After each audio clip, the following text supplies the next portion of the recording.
Atlanta United Fan TV, 4-1 on aggregate, 3-0 on the Knights. Joseph, PT again. Ooh, what a night out. Yeah, I had the score, almost had the scores right because I had Joseph for the brace.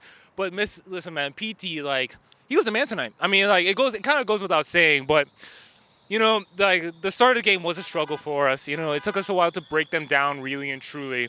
And yeah, I think they were just like really sitting back, looking for that one goal because I mean, it is technically all they needed, but I just felt like anytime PD got on the ball, that's when we looked most dangerous, And then he actually opens the scoring, just fantastic for him. And then the through ball to Joseph, make it 2-0. Yes. Oh, yes, chef's kiss, all of that.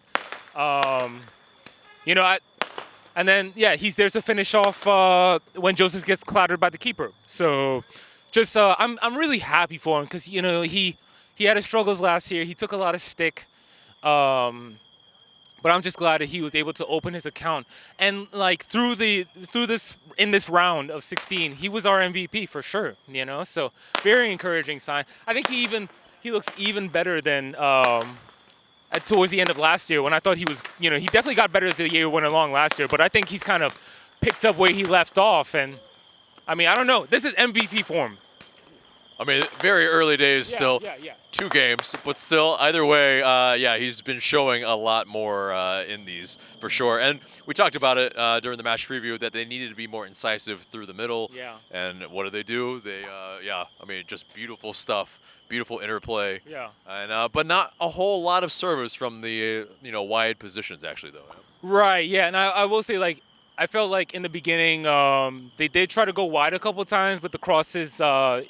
I don't know if it was the service or maybe it was a lack of runners. And then also, too, more in the first half, Joseph was dropping a lot. He wasn't really staying in the box. And I think that's typically a sign that, he's starved for service. He's looking for the ball.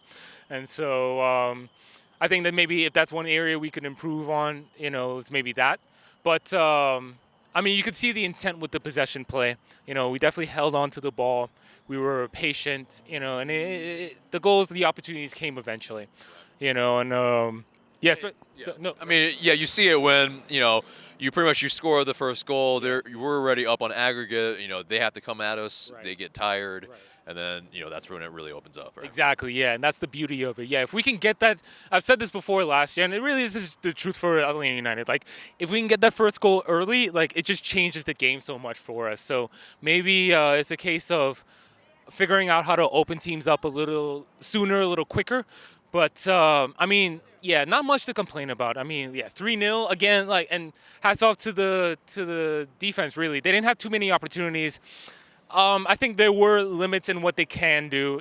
Like they seem to rely on crosses, and it didn't even seem like they had that many crosses come off. So I don't have the possession numbers in front of me, but we definitely seemed like we, for the most part, dominated possession. So it seemed like definitely Frog de Boer did mention post match of the previous leg that they needed to stop the crosses, and it seemed like they probably did that. Yeah, exactly. Oh, shout out to Jake Mulroney making the first start. I think he had actually a couple nice stops, especially tracking back, in that wing back position.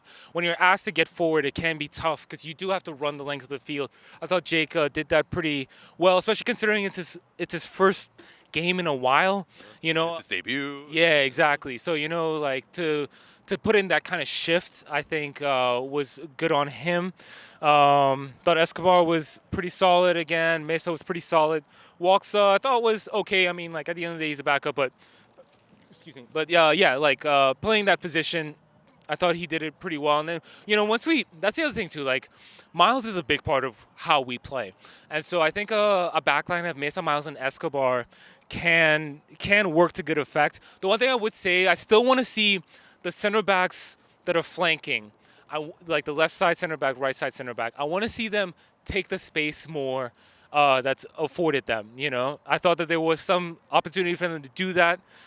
We saw, like I did see Escobar go forward at the end of the first half, I think. I'd like to see more of that if he continues playing in that position. I think when Mesa eventually moves to left center back, I think I would like to see that from him as well. So I think I think that could be one way that we can open teams up, but, with an extra man in midfield or even in the attack. But yeah, overall, man, like not too much to complain about, and I'm ready to take on Nashville. Yeah. And also shout out to the Motagua fans for really coming out in numbers and really impressing, I think. Yeah, absolutely. You guys will see that. We got some footage, but no, yeah, they were awesome with the flares, the drums, and the numbers. Yeah, I was not expecting that at all. I mean, they had their section full. They made noise, and yeah, best of luck to them in the future. So yeah.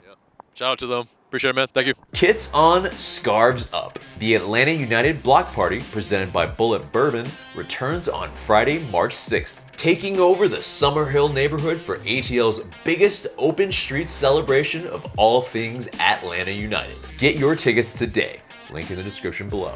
A portion of event proceeds benefits Soccer in the Streets and the organized neighbors of Summerhill organizations. Check out the 3rd annual Atlanta United Block Party.